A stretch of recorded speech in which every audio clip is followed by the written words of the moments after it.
आप सभी को नमस्कार, सभी को राम राम। आप सबका स्वागत है भारत शिक्षा मित्र यूट्यूब चैनल पर। और मैं हूँ राधेश्याम कसमा। आज की इस वीडियो में हम पाश्चात्य काव्य शास्त्र के अत्यंत महत्वपूर्ण आचार्य अरस्तु के प्रमुख सिद्धांतों अनुकरण सिद्धांत, त्रासदी सिद्धांत और विरेचन का अध्ययन करेंगे। ये विषय UGC net Hindi, BA, MA तथा अन्य प्रतियोगी परीक्षाओं की दृष्टि से अत्यंत महत्वपूर्ण है, इसलिए वीडियो को अंत तक अवश्य देखें जी, क्योंकि अंत में महत्वपूर्ण एमसीक्यू भी शामिल किए गए हैं जो आपकी परीक्षा में आ भी सकते हैं और आ चुके भी हैं। सबसे पहले अरस्तु के संक्षिप्त परिचय और उनके प्रमुख ग्रंथों को समझ लेते हैं। अरस्तु, इनका संक्षिप्त परिचय एवं प्रमुख ग्रंथ। अरस्तु 384 ईसा पूर्व से 322 ईसा पूर्व तक का इनका समय है। ये यूनान के महान दार्शनिक और प्लेटो के शिष्य थे। प्लेटो ने उन्हें अपने विद्यापीठ का मस्तिष्क कहा था। अरस्तु के प्रमुख ग्रंथ कौन कौन से हैं? पेरिपोएटिकेस, इसे अंग्रेजी में पोएटिक्स और हिंदी में काव्य शास्त्र कहा जाता है। यह अरस्तु का सबसे महत्वपूर्ण ग्रंथ है पोएटिकेस, जिसमें त्रासदी और अनुकरण का विवेचन है। टेक्नेस रिटोरिकेस,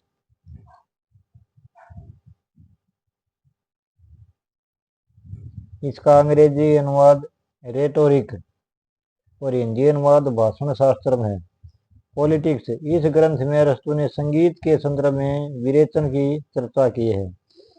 अब हम अरस्तु के सबसे महत्वपूर्ण सिद्धांत अनुकरण सिद्धांत को समझते हैं।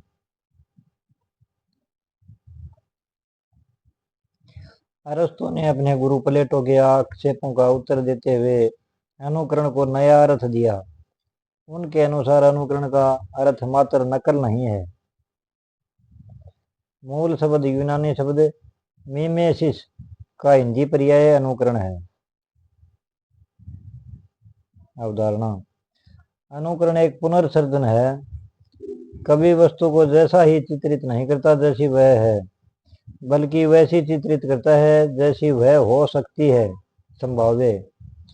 अनुकरण के विषय, अरस्तु ने अनुकरण की 3 वस्तुएं मानी हैं, जैसी वे थी या हैं यथार्थ रूप, जैसी वे कही या समझी जाती हैं कल्पित, और जैसी वे होनी चाहिए आदर्श रूप। कविता बनाम इतिहास, अरस्तु के अनुसार कविता इतिहास से अधिक दार्शनिक और उच्चतर है, क्योंकि इतिहास विशेष का वर्णन करता है जबकि काव्य सार्वभौम यूनिवर्सल का वर्णन करता है। अब बात करते हैं अरस्तु के त्रासदी सिद्धांत की, जिसे उन्होंने काव्य का श्रेष्ठ रूप माना है। अरस्तु ने त्रासदी को काव्य का श्रेष्ठ रूप माना है। इसकी परिभाषा दी है, त्रासदी किसी गंभीर, स्वतःपूर्ण तथा निश्चित आयाम से युक्त कार्य की अनुकृति है, जिसमें करुणा और त्रास के माध्यम से मनोविकारों का उचित विवेचन किया जाता है। त्रासदी के 6 अनिवार्य अंग बताए हैं इन्होंने: कथानक, चरित्र, पदावली, विचार, दृश्य, विधान, गीत। कथानक क्या है? इसे त्रासदी की आत्मा माना जाता है। चरित्र पात्रों का चित्रण है। पदावली भाषा और शैली। विचार पात्रों द्वारा व्यक्त बौद्धिक तत्व। दृश्य विधान क्या है? रंगमंच साज सज्जा। और गीत यूनानी त्रासदी का अनिवार्य अलंकरण। त्रासदी का नायक कौन है?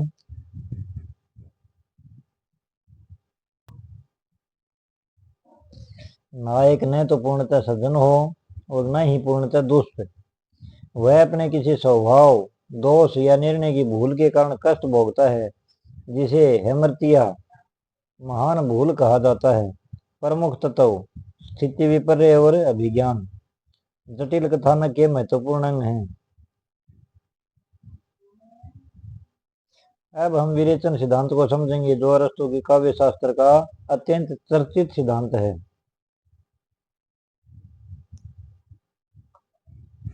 विरेचन सिद्धांत, यह सिद्धांत अरस्तु ने प्लेटो के उस आरोप के जवाब में दिया, काव्य वासनाओं को भड़काता है। मूल शब्द यूनानी शब्द कैथारसिस का हिंदी रूपांतरण विरेचन है। ये विरेचन शब्द कहाँ से आया? अरस्तु ने ये शब्द चिकित्सा शास्त्र से ग्रहण किया था। जिस प्रकार औषधि शरीर के मल को बाहर निकालकर शुद्ध करती है, उसी प्रकार त्रासदी मन के दूषित भावों को शोधन करती है। धर्मपरक व्याख्या, विरेचन की व्याख्या। बाह्य उत्तेजना द्वारा आंतरिक विकारों की शांति। नीति परक व्याख्या, मनोविकारों के शमन द्वारा मानसिक संतुलन की स्थापना। ये भी आपको ध्यानपूर्वक याद करनी है। और कलापरक व्याख्या परीक्षा में पूछी जा चुकी है। करुणा और त्रास से दूषित अंशों को निकालकर उन्हें कलात्मक आनंद में बदलना।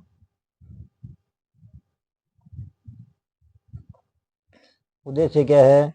त्रासदी का उद्देश्य भावों को उत्तेजित कर उनका परिष्कार करना, पाठक को निर्दोष आनंद प्रदान करना है। निष्कर्ष क्या निकला? अरस्तु का काव्य चिंतन काव्य की स्वायत्तता स्थापित करता है और उसे दर्शन या राजनीति के अधीन न मानकर एक स्वतंत्र कला के रूप में प्रतिष्ठित करता है। अब देखते हैं जो परीक्षा की दृष्टि से महत्वपूर्ण प्रश्न है वो। कालक्रम के अनुसार अरस्तु के त्रासदी के अंगों का सही अनुक्रम क्या है? चरित्र, कथानक, विचार, पदावली, गीत और दृश्य। अब आप पढ़ के आए हैं, ध्यानपूर्वक लगाना इनको।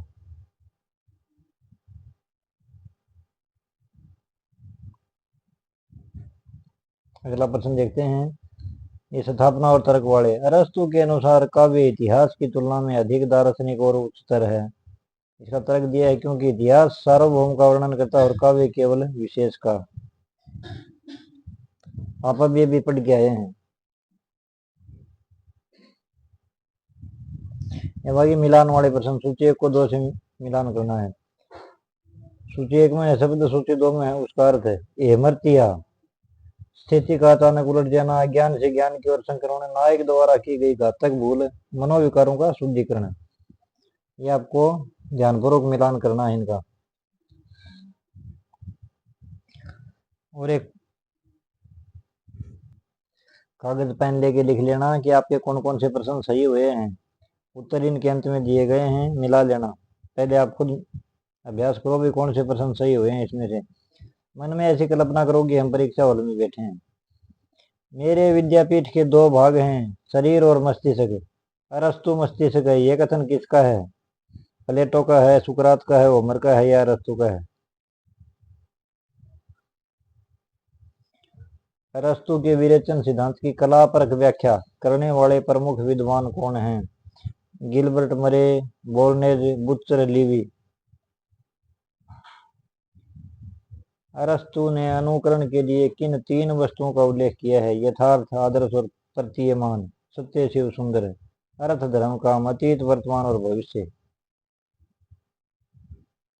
आप अभी पढ़ कर आए हैं। निम्नलिखित में से कौन सा ग्रंथ अरस्तु द्वारा रचित नहीं है? Poetics, Republic, politics, rhetoric. अगला प्रश्न देखते हैं। अरस्तु के अनुसार त्रासदी के कथानक को क्या कहा जाता है? त्रासदी का आभूषण, त्रासदी का शरीर, त्रासदी की आत्मा या त्रासदी का दृश्य।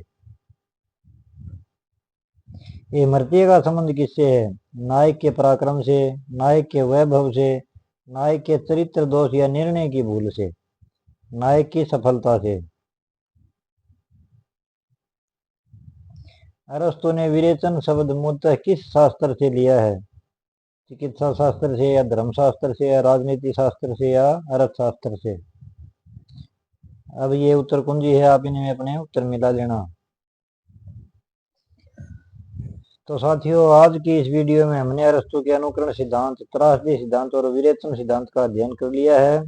आशा है कि ये वीडियो यूजीसी नेट हिंदी तथा हिंदी साहित्य की तैयारी में आपके लिए उपयोगी सिद्ध होगी। यदि वीडियो पसंद आए तो कृपया लाइक, शेयर एवं सब्सक्राइब जरूर कर दें इस चैनल को। आप सबका धन्यवाद। मिलते हैं अगले वीडियो में। आपकी कोई क्वेरी हो तो कमेंट में जरूर बताना जी।